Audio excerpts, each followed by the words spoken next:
سنا تھا میں نے آپ کے بعد یہ احساس ہوا ہے بابا، کھا گئے شام کے زندہ میں اندھیرے بابا، کھا گئے شام کے زندہ میں اندھیرے بابا، زندگی میری دکھوں سے ہے عبارت بابا، کیسی قسمت نے دکھائی ہے مصیبت بابا، میں جو روتی ہوں تو لگتے ہیں تماچے بابا، آپ کی یاد میں رونا بھی سزا ہے بابا، کھا گئے شام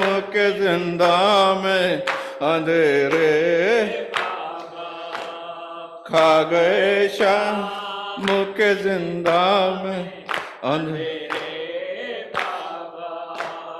اشک آنکھوں سے نکلتے ہیں لہو کانوں سے، اب درندوں سے نہیں خوف ہے انسانوں سے، ایک مجبور یتیمہ پر ستم ڈھاتے ہیں، میری تقدیر میں دروں کی جفا ہے بابا، کھا گئے شام کے زندہ میں اندھیرے بابا، کھا گئے شام کے زندہ میں اندھیرے بابا، آپ کی طرح سے روٹھے ہیں اجالے بابا، کون زندان سے اب مجھ کو نکالے بابا، تو نے مانگا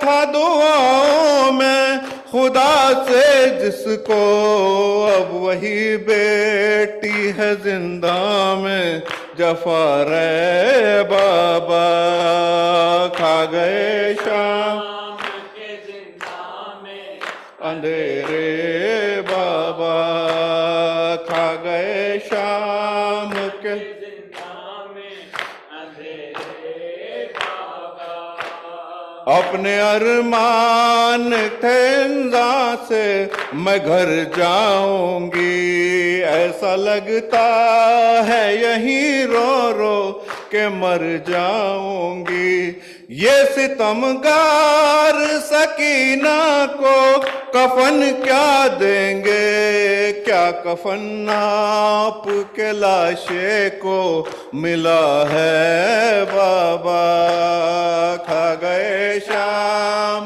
کے زندہ میں اندھیرے بابا، کھا گئے شام کے زندہ میں اندھیرے بابا، یا حسین یا حسین یا حسین یا حسین حسین حسین حسین حسین حسین حسین، اللہم صلی السلام عليك يا أبا عبد الله وعلى الأرواح التي حلت بفنائك، عليك مني جميعا سلام الله أبدا ما بقيت وبقي الليل والنهار، ولا جعله الله آخر العهد مني لزيارتكم. السلام على الحسين وعلى علي بن الحسين وعلى أولاد الحسين وعلى أصحاب الحسين جميعا ورحمة الله وبركاته.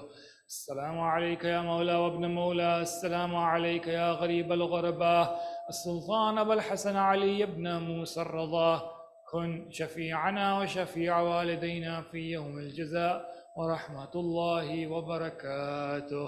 السلام عليك يا صاحب العصر والزمان، السلام عليك يا خليفة الرحمن، السلام عليك يا شريك القرآن، السلام عليك يا كعبة الإيمان، السلام عليك يا إمامنا وإمام الإنس والجان، عجل الله تعالى فرجك وسهل الله تعالى مخرجك وظهورك، وجعلنا من أنصارك وأعوانك وتحت لوائك. السلام عليكم يا أهل بيت النبوة جميعا ورحمة الله وبركاته.